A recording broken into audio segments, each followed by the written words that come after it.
शान्ति सम्झौता गरेर आउँदा पनि माओवादीले चुनाव जित्छ भनेर कसैले चाहिँ पनि तपाईँ पत्रकारहरूले पनि जित्छ भन्न सकेका स्थिति थिएन। पुराना राजनीतिक ठुला भनेका दलले त हामीलाई 5 सिट आउँछ होला माओवादीको देशभरि भनेर हिँड्थे, कहिले 10 सिट दिन्थे हामीलाई कुरा भन्नु। तर चाहिँ जनताले चाहिँ यथार्थ के हो भन्ने देखाइदियो। झन्डै बहुमत हामीलाई दिएर प्रत्यक्ष निर्वाचन त हामी बहुमत हो।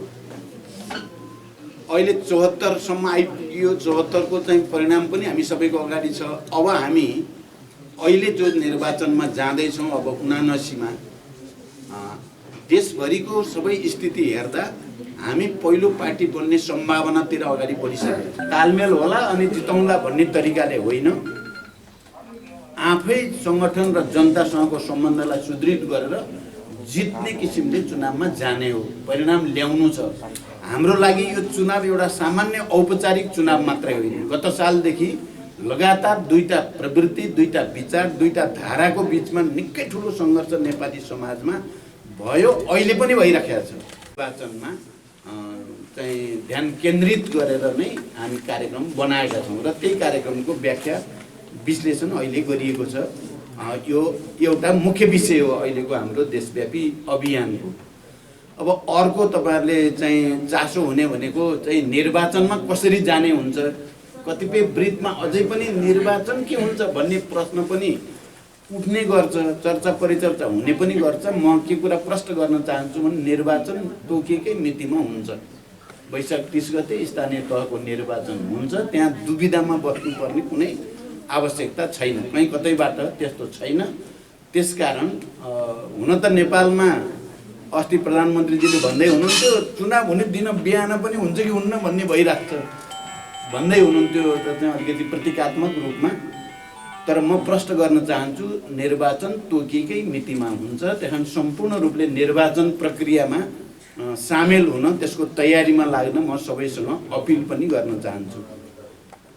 दोस्रो, अब निर्वाचन कसरी हुन्छ, गठबन्धनबाट हुन्छ कि एक्लै हुन्छ कि भन्ने जहाँसम्म कुरा छ, हामीले अहिले पार्टीमा जोड गरेर भनेको चाहिँ हामी गठबन्धन होला त्यहीबाट चुनाव जिताउँला भनेर बस्न हुँदैन।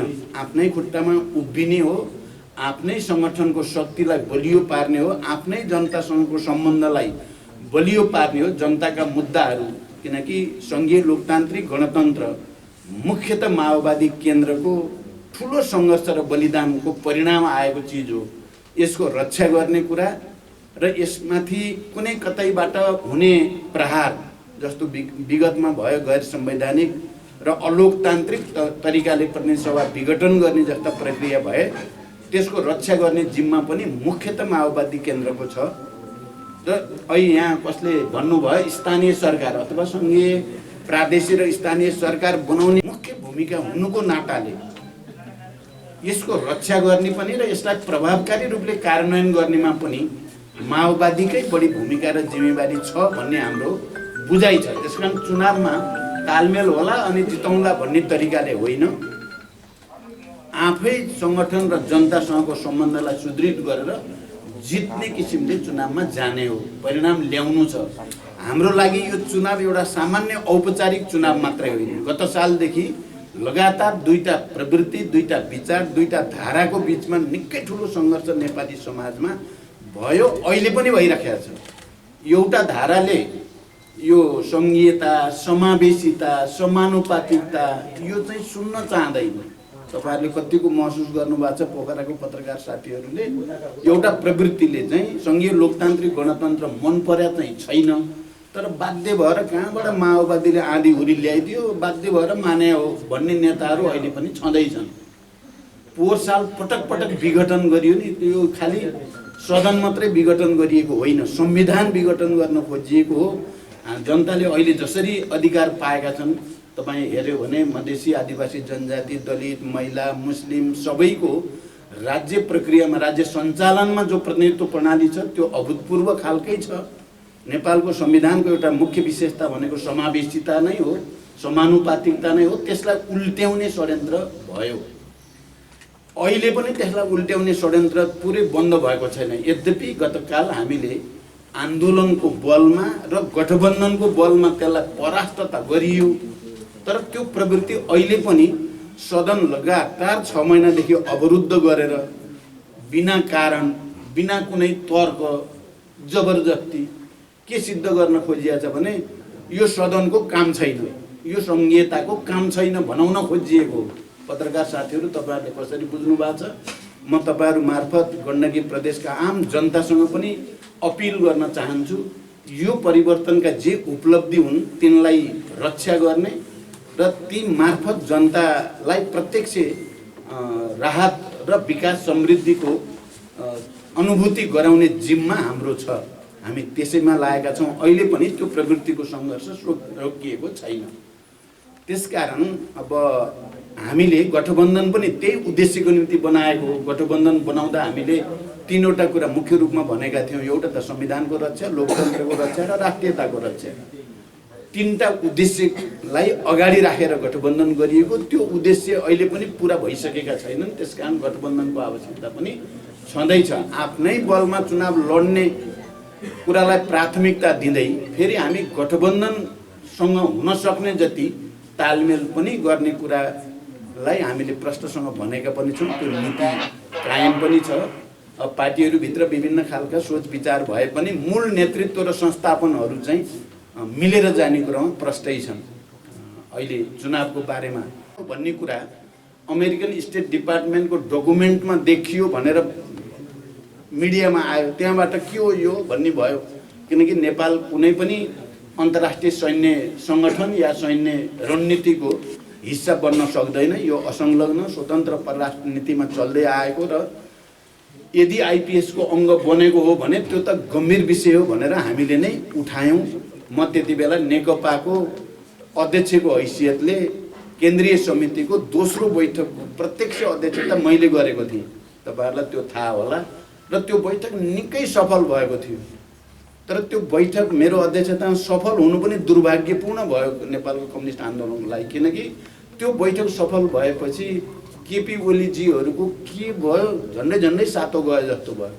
सबै पुरै पार्टी नै प्रचण्ड र माओवादीहरुले लानी भए भन्ने पर्यो उहाँहरुलाई र अनि गुटबन्दी सुरु गर्नुभयो, षड्यन्त्र सुरु गर्नुभयो, विघटन सुरु गर्नुभयो, प्रतिगमनमा जाने। तपाईहरुले विचार गर्नुभयो होला नि, प्रतिनिधि सभा किन विघटन गरे भन्दा उहाँले दिएको जवाब पार्टी भित्र मलाई काम गर्न दिएनन्। त्यसो भएर अब पार्टी भित्र काम गर्न नदिएको कुरा त पार्टी भित्रै पो समाधान गर्नुपर्ने हुन्छ। अनि प्रतिनिधि सभा जो सार्वभौम संस्था हो नेपालको, त्यसलाई विघटन गर्न मिल्थ्यो त भन्दा चाहिँ त्यहीबाट सफल केन्द्रीय समितिको बैठक भयो। एमसीसी को बारेमा गहन अध्ययन गर्नुपर्छ र यथास्थितिमा यसलाई पारित गर्न हुँदैन भनेर चाहिँ फेरि त्यही बैठकबाट निर्णय भयो। कमरेड झलनाथ खनालको नेतृत्वमा कार्यदलको प्रस्ताव हामीले नै मैले नै राखेँ र त्यो कार्यदलले चाहिँ यथास्थितिमा होइन चाहिँ आवश्यक परिमार्जन र संशोधन गरेर यसलाई पारित गर्न सकिन्छ भन्ने सुझाव दियो र बहस धेरै अगाडि बढ्यो। अहिले अब यही कारणले फेरि एकचोटि देश ठुलो राजनीतिक दुर्घटनामा पर्ने हो कि भने जस्तो स्थिति बनेको पनि तपाईहरुले पनि अनुभूत गर्नुभएकै होला।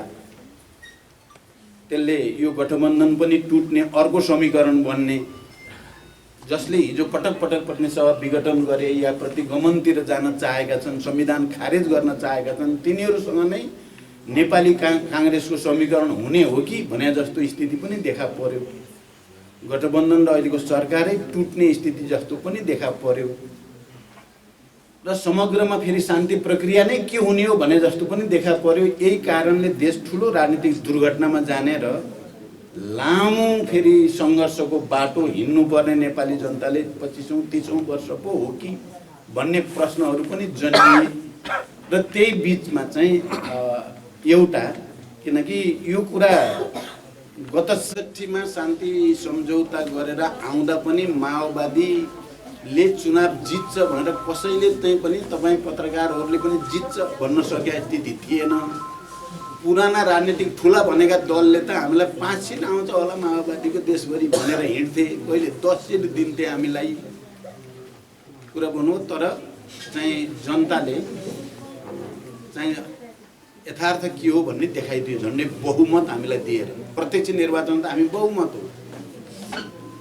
अहिले 74 सम्म आइपुग्यो। 74 को चाहिँ परिणाम पनि हामी सबैको अगाडि छ। अब हामी अहिले जो निर्वाचनमा जाँदैछौँ, अब 79 मा देशभरिको सबै स्थिति हेर्दा हामी पहिलो पार्टी बन्ने सम्भावनातिर अगाडि बढिसकेका छौँ।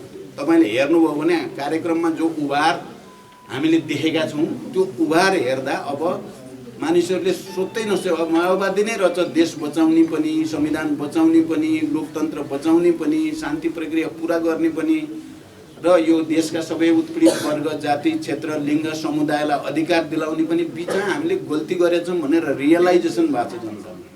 तपाईँ हेर्नुहुन्छ भने म मधेसमा 4-5 जिल्ला गएँ, तपाईँहरूले पनि नोट गर्नुभयो होला। एउटै जिल्लामा 1200 शिक्षक बुद्धिजीवीहरू अरू सबै पार्टी छोड्दै माओवादीमा प्रवेश गर्ने आज तपाईँ हेर्नुभयो भने अरू थुप्रै जनप्रतिनिधिहरू पनि मेरो बुद्धिजीवीहरूसँग, मधेसको बुद्धिजीवीसँग अन्तर्क्रिया हुन्छ। उहाँहरूले विगतमा केही त्रुटि भयो, हामीले माओवादी नै हो शान्ति, लोकतन्त्र र प्रगतिको चाहिँ संवाहक भन्ने कुरा बुझ्न सकिएन भन्ने एउटा रियलाइजेसन छ। तपाईँ हिजो मात्रै सिन्धुलीको तपाईँ हेर्नुभयो भने उभार जुन खालको देखा परेको छ, त्यहाँको साथीहरूले भन्नुभयो हामी 1 नम्बर भएर देखाउँछौँ भन्ने एउटा कमिटमेन्ट पब्लिकली गर्नुभएको छ। त्यो पनि भरपर्दो तरिकाले। यो सबैले गर्दा अबको चुनावमा हामी बैशाखी कसैको टेकेर होइन, हामी आफ्नै बलमा चुनाव लड्ने तयारी गर्दैछौँ र एकचोटि फेरि माओवादी आउनै पर्छ। तपाईँ पत्रकार साथीहरूले पनि के सच्चाइलाई बिर्सिनु भएन भने गत साल संविधान खारेज भएको भए, विघटन माने त्यो स्वीकार गरिएको भए आज देश निकै ठुलो दुर्घटनामा हुन्थ्यो। तपाईँ हामी आपसमा एउटा अँध्यारो सुरुङभित्र छिरेको महसुस हुन्थ्यो।